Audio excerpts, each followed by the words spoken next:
So, we continue our discussion on atomic structure as a prelude to the atomic absorption spectrometry. So, in the last class what I told you is that atoms are composed of electrons, protons and neutrons, and electrons I have described you a little bit about their origin and their properties. Now, continuing that discussion, we know that the protons are the other fundamental particles. They are found to be identical with hydrogen atoms, from which single electrons have been removed. Suppose you take hydrogen atom and remove an electron, what remains is the mass. What remains of the mass is known as proton. So, just like electrons, protons also are present in all types of atomic species and hence considered as fundamental particle. Its mass is 1.00757 atomic mass units and its charge is plus 4.8029. So, if you look at the electron, here the charge is minus 4.8029 into 10 raised to 10 and the proton is plus 4.8029. So, one proton and one electron will be completely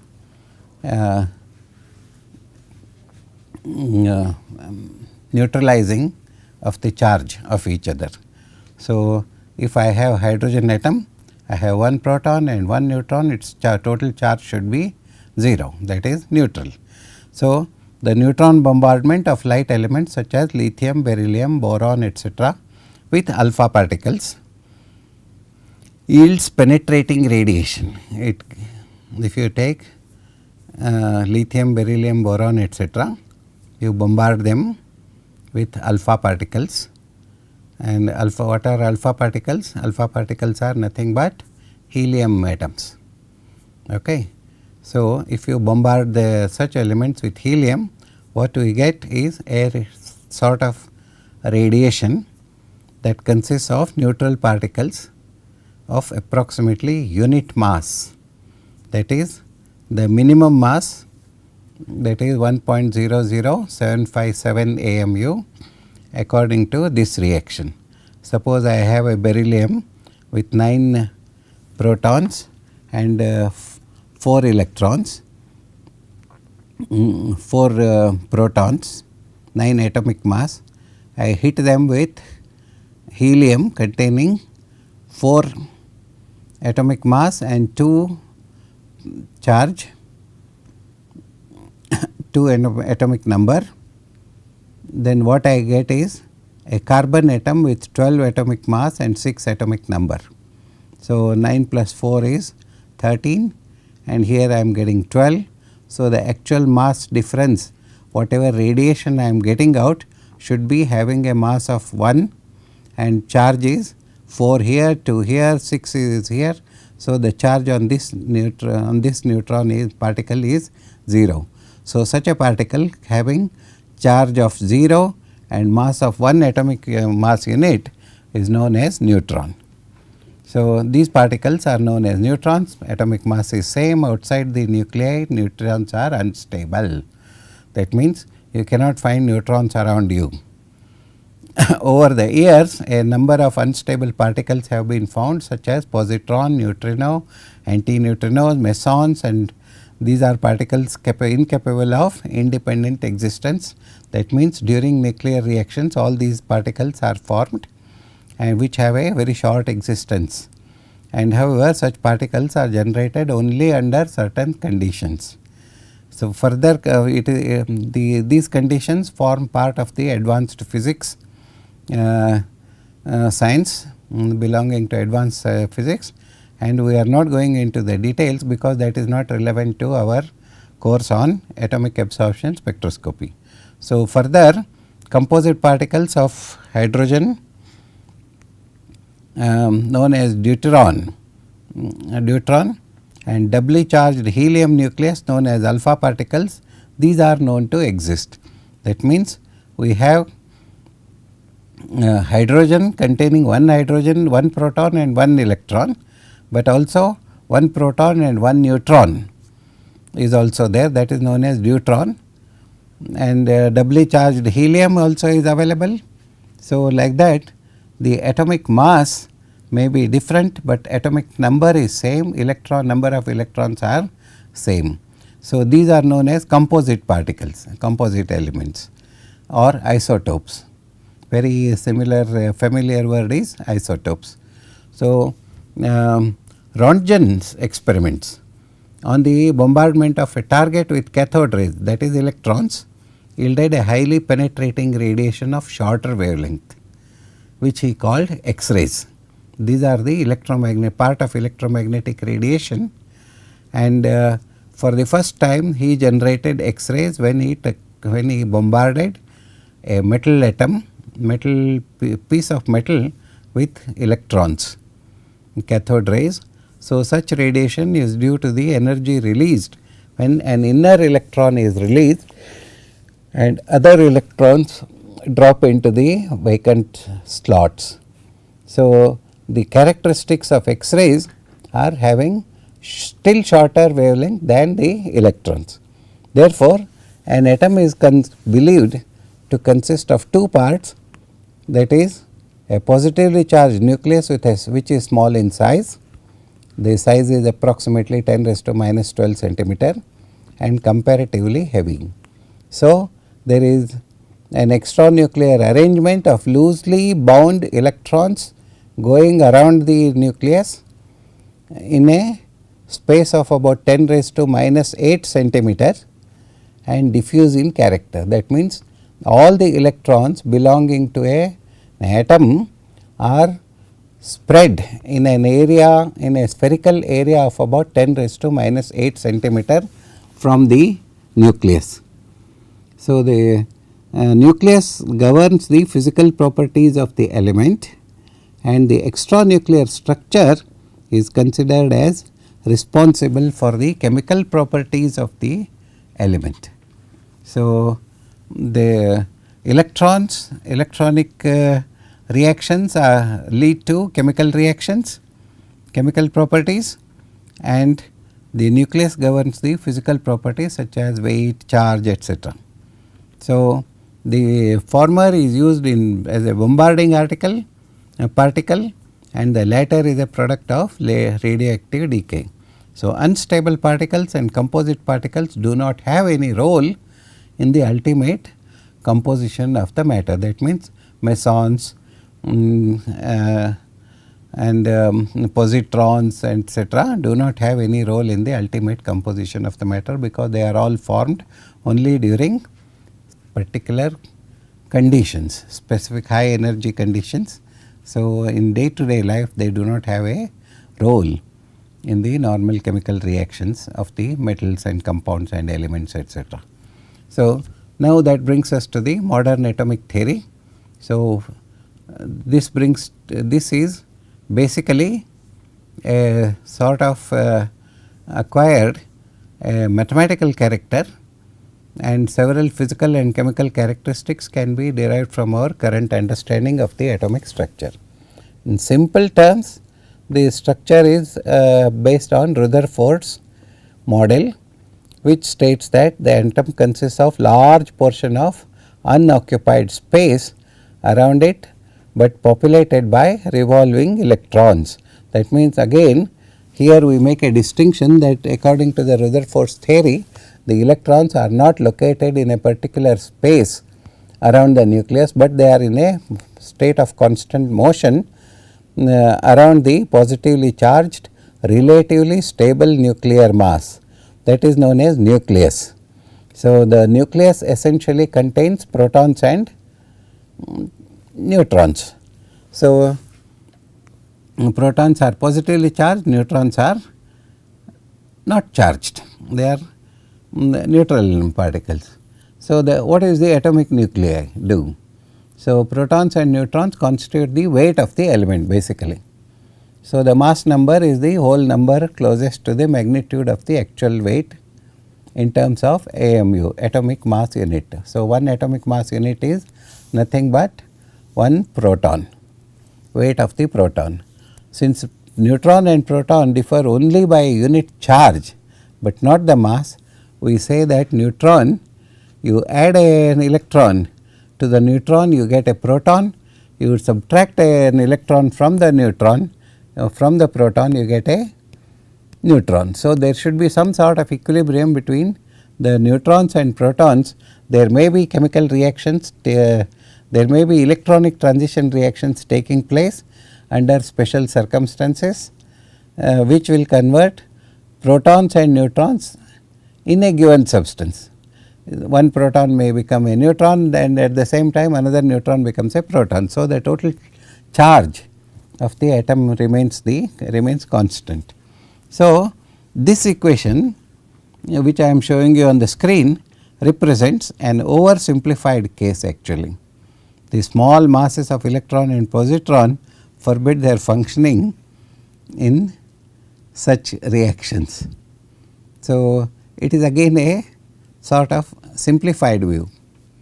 So, Thomson showed that neon contains atoms of mass numbers of 20 and a very small fraction of the mass number of 22. All of them are neon gas only. Since the chemical properties of both are exactly same, Soddy suggested that we use a term called as isotope, which means that they occupy the same places in the periodic table. They are chemically identical. So, it should occupy basically same place in the periodic table, and the only difference is they differ in physical properties because each of the atom, some of the atoms have got 20 mass number and others are having 22 mass number. So, the average molecular weight or atomic weight would be different. So, he suggested the atoms with different atomic weights are known as the isotopes. So, elements among these things, when you study the structure and properties of the atoms, it is noticed that even elements of even atomic number are more abundant, they are more stable and richer in isotopes than elements of odd atomic numbers. A small observation, but very significant. So, except hydrogen, tritium and tritium, neutrons and protons tend to be equal in almost all elements. That means, there will be equal number of protons and neutrons. So, generally neutron to proton ratios are around 1.2, but never exceed more than 1.6, that is average. So, nuclei with even number of neutrons are more abundant than those of odd number of neutrons. This is another observation. And then nuclei with even mass numbers are more stable than nuclei of odd numbers. So, now we are talking only about the nucleus of an atom. So, early mass spectrographic data of hydrogen indicated that its atomic weight is 1.007775 based on the assumption that ordinary oxygen is not an isotopic mixture. That is, we take oxygen as reference and take the weight of a known quantity of oxygen and determine the weight of hydrogen of the same volume. So, then take a ratio. So, it showed that 1.007775 is the weight of hydrogen if you take oxygen as 16.000, that is an arbitrary number. This value was acceptable because 1.00778 grams, again see that last two digits are last two digits here 75 are converted into 8. Okay. And so, they became so many grams of hydrogen with compared to 8 grams of this weight is 1:8 ratio. However, subsequently oxygen isotopes of 16, 17 and 18 mass numbers were discovered. So, a small correction became necessary to determine the weight of hydrogen. So, there are two types of numbers available based on 16.0000 and other is known as other known reference is 16.00447, which takes into account the abundancy of oxygen of atomic mass 16, 17 and 18. The former is universally accepted for day to day purposes, but for accurate values we should take 16.00447 as the atomic weight. So, atomic nuclei can be described by the properties of such considerations. So, the atomic weights of elements show remarkable constancy, that is for sure. Almost all elements that we know of today, they show the remarkable constancy. Wherever you make the measurement in any country, anywhere, they show the same weights, indicating that the isotopic composition remains constant of any element you take. Only oxygen shows higher abundance of heavier isotopes in the atmosphere than water. This is a sort of aberration, but it is accepted. Further variations in the atomic weights are generally noticed for heavy elements due to their radioactive origins. Most of the heavy elements what we know today, like lead, uranium, actinium, etc., they all have slight variations in the atomic weights, but normal elements like iron, copper, nickel, etc., they all show the same atomic weight wherever and whenever you measure them. So, the nuclear stability, if we take a look, the presence of stable elements implies that neutrons and protons are held together by attractive forces. Now, at the same time, there must be repulsive forces also. Whenever a charged material like a proton is held together by a neutron, it has to be held by attractive forces. It does not mean that negative forces, repulsive forces are not present. So, but the sum total of these forces should be attractive forces.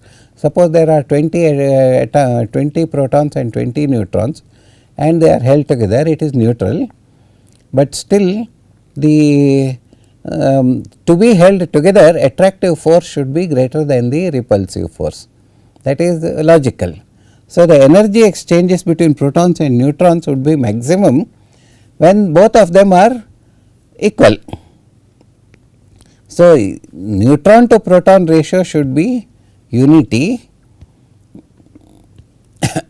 for stable nuclei. However, protons mutually repel each other because both of them carry positive charges, and there is a tendency to repel each other existing also. So, for elements containing few protons, the tendency towards equalization of protons and neutrons are more. So, another factor that affects the nuclear stability is the shear mass of the nucleus, and the nuclei possessing excessive mass are spontaneously unstable. This point you should remember, that this is the basic origin of radioactivity also, that the about 209 atomic weight, most of them are not stable at all, and such nuclei readjust themselves by emitting alpha particles, that is they lose a helium atom, that is 2 helium with 4 neutrons, and with that decreases the atomic weight by 4 and atomic mass by 2. So, it keeps on losing the helium atoms and come to lower atomic mass. So, this phenomenon is known as radioactivity. The energies associated in such processes is of the order of several millions of electronic volts. M, it is now designated as MeV, million electronic volts. So, Electromagnetic radiation is energy travelling through the space unaccompanied by matter. The radiation traverses as waves or as small bundles of energy called as photons. This is another theory of electromagnetic radiation. Now, we know that electrons are also treated as waves. So, the electromagnetic radiation which carries a positive and negative field must be carrying a sort of a particle called as photon, and in classical physics electromagnetic radiation is basically a force field. That is, it has no independent existence as such, but it has got a characteristic frequency, velocity and intensity. So, it is characterized by an electric field and a magnetic field vector, even though in practice such vectors are present at all orientations perpendicular to the direction of propagation. So, I will show you a picture corresponding to this. So, this electromagnetic radiation, if it passes through an element of our interest, it may interact with the particles having electric charge or magnetic moment, resulting in transfer of energy from electromagnetic radiation to the electron or from the electron to the electromagnetic radiation. So, all electromagnetic radiations are characterized by two force fields. One is the wavelength, that is denoted by lambda, and frequency. So, the term wavelength is defined as the distance between successive maxima and minima. The frequency is the number of cycles that occurs per second, that is given by lambda is equal to velocity divided by frequency. So, where v is the velocity of propagation, and the electromagnetic all electromagnetic radiations which we call X-rays, electromagnetic waves, gamma rays, cosmic rays, ultraviolet rays, and all these things have the same velocity through vacuum, that is 2.997 into 10 raised to 10 centimeter per second. So, we can define lambda. Every electromagnetic radiation is governed by this equation, that is c is the velocity of light, that is 2.9979 into 10 raised to 10, and when you divide it by the total number of waves, what you get is wavelength, that is in between two waves, that is two crests maybe, or if you measure the amplitude itself can be taken. So, the frequency is expressed as number of cycles per second or as wave number, that is denoted by mu bar is equal to 1 over lambda. So, the distribution of spectral intensity in a black body radiation was explained by Max Planck. This is a very important concept in all our future considerations in this course, and this spectral intensity was explained by Max Planck in 1900. What he did was he combined corpuscular theory and wave theory. That is a relation between the energy of a quantum radiation. What he said is the energy change delta E is given by a constant multiplied by the frequency, and frequency is h mu. H is a constant, mu is a frequency, and frequency is nothing but c by lambda. So, the velocity of light divided by the wavelength. So, delta E is the energy of the quantum of radiation followed, and V is the frequency of radiation. The constant is given by is known as Planck's constant, that corresponds to 6.624 into 10 raised to minus 27 ergs per second, ergs second. So, what he also proposed that the interaction of matter with radiation involves quantized energy. That means, the energy is not continuous. Every elementary system, whether nucleus or an atom or a molecule, thus has a number of quantized energy states and absorption. So, the energy states are located one above the another in between that 10 raised to minus 8 centimeter space around the nucleus, and the transition from one space to another requires an exact quantity of energy. It does not require a small amount of energy, it has to match that. Now, if you fall down from one step, you may fall down several steps down, but you will not fall down somewhere in between. It is as simple as that. Imagine a ladder, once you fall from the top, you may fall and at the next you may land at the first step or second step, etc., and only in jumps, small jumps. So, what he suggested is an exact replica of the same idea, that every transition of nucleus, every electromagnetic radiation transition takes place only if the energy of the matter is equivalent to the difference between the two energy states. Okay. So, otherwise the radiation is transmitted without any change to the radiation. So, the energy or frequency which the incoming photon is absorbed is given by the Bohr equation. So, what he says is the energy difference is the difference between the final and initial stages, EF minus EI here, in that is shown in equation 1:5, where EF and EI are the energies of the final and initial states of substance. So, in case of emission, the energy of the radiation is given by h mu is equal to h c by lambda, that is also equal to the difference between the two energy states.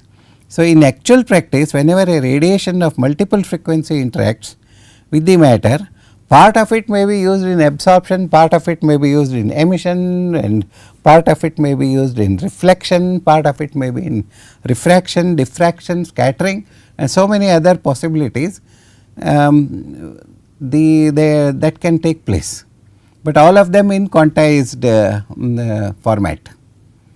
So, if I write energy, look at my next equation.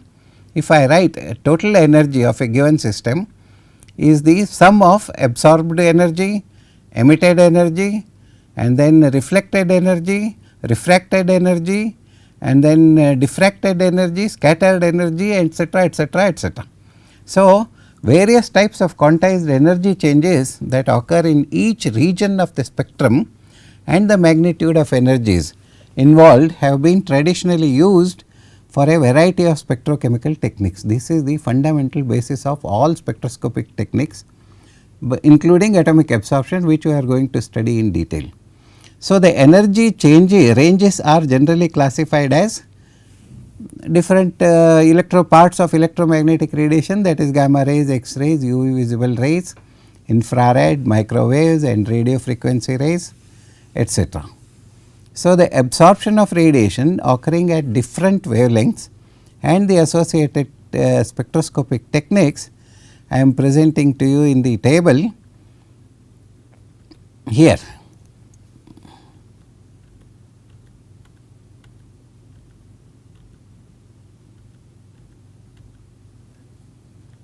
Now, we go back. Yeah. So, the absorbed energy is basically, if it is around 380 nanometers, it is less than 280, then it is ultraviolet rays. So, 380 to 435 is violet, and it transmits violet color, its color is yellowish green.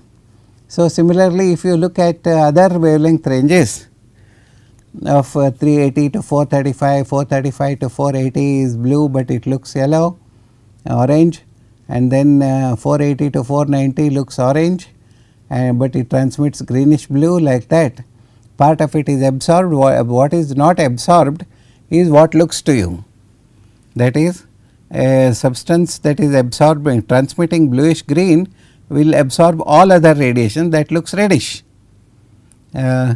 So, only suppose that between 500 and 560 green is absorbed, then it looks purple.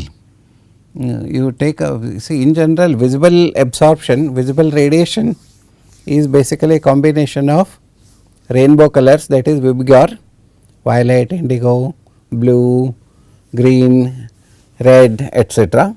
And these are the wavelengths that absorb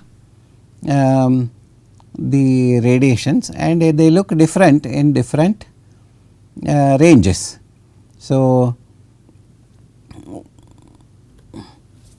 what we note here is that there are no sharp differences between this. It does not mean, so for example, if you take a look at this 380 to 435, what is 435 at 440, would it look violet or would it look yellowish green or yellow? So, the difference is not that sharp, but it looks somewhat in between, because our eyes are not capable of differentiating small changes in the color. Human eyes are not sensitive enough. So, it must be noted that there are no sharp differences in color at any wavelength, but rather they merge into one another in a diffused manner that gives us an impression of a color. So, it is like a rainbow. In rainbow, if you look at rainbow in the sky, you will see that there is no sharp difference between different colors, but they change slowly over a period of distance to merge into one another. So, the absorption of radiation actually involves transfer of energy to the medium, and this process is a specific phenomenon related to the molecular structure.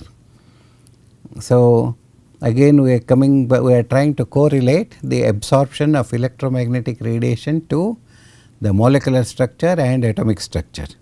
So, for a given excitation process, molecule absorbs a discrete quantity of an absorption. So, that is since the group of molecules exist in a number of vibrational and rotational energy levels, each differing by a small amount of energy, a series of absorption lines appear over a small range, and that gives rise to an absorption peak. That means, even though absorption could be a single wavelength phenomena as imagined by a quantized energy, but there will be a slight variation of the existence of energy molecules itself at slightly different energy levels, so that you will experience that the transition is not a line, a single event, but it is a number of events merged together with slightly different this thing. So, we get a peak. So, monoatomic substances normally exist in gaseous state and absorb radiation only through an increase in their electronic energy. So, these are quantized again and appears in various subshells like this. So, we have different energy states like 1s, 2s, 2p, 3s, 3p like that. So, the energy difference will be like this, the corresponding energy difference. So, for polyatomic molecules, electronic transitions involve molecular orbitals requiring energy in the UV region. For atomic absorption, they also occur in UV as well as visible region. These are far more complex, involving vibrational and rotational energy levels. So, the total energy may be considered as a sum of contributions from all states of energy. So, for each electronic energy state, the molecule state of the molecule, there exist several vibrational energy states which will give you a number of absorption peaks. So, the absorption peaks are all classified as sigma and sigma star. They involve electronic transitions, and if they are bonded, if the electrons are bonded, then it is known as bonding orbital, and if the electrons are not bonded, then they are known as non-bonding orbital. For example, any compound you can imagine like methane, where all electrons are having a single bond, they are all known as sigma, they have sigma bonds. and then unsaturated organic compounds like ethylene etc., they all have a pi bond. So, in addition many molecules contain electrons that are not directly involved in bonding and are mainly located in atomic orbitals, and in the electrons which are not bonded, they can also get excited and go to next higher energy level.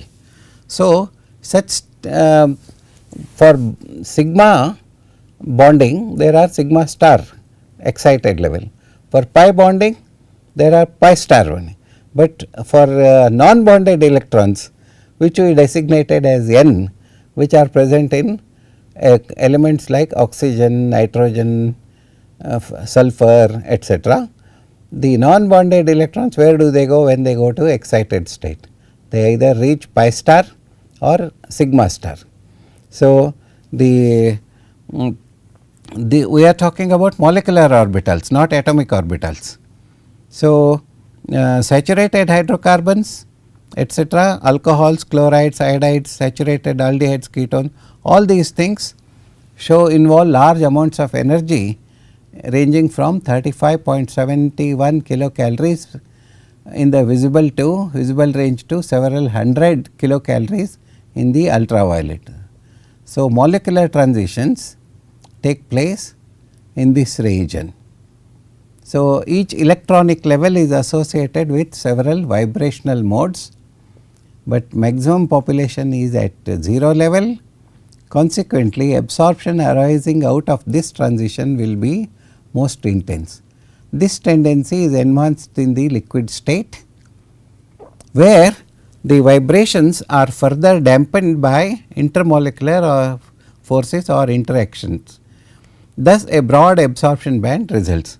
So, sigma to sigma star transitions are very energetic and are found only below 200 nanometer, that is in the ultraviolet region, vacuum.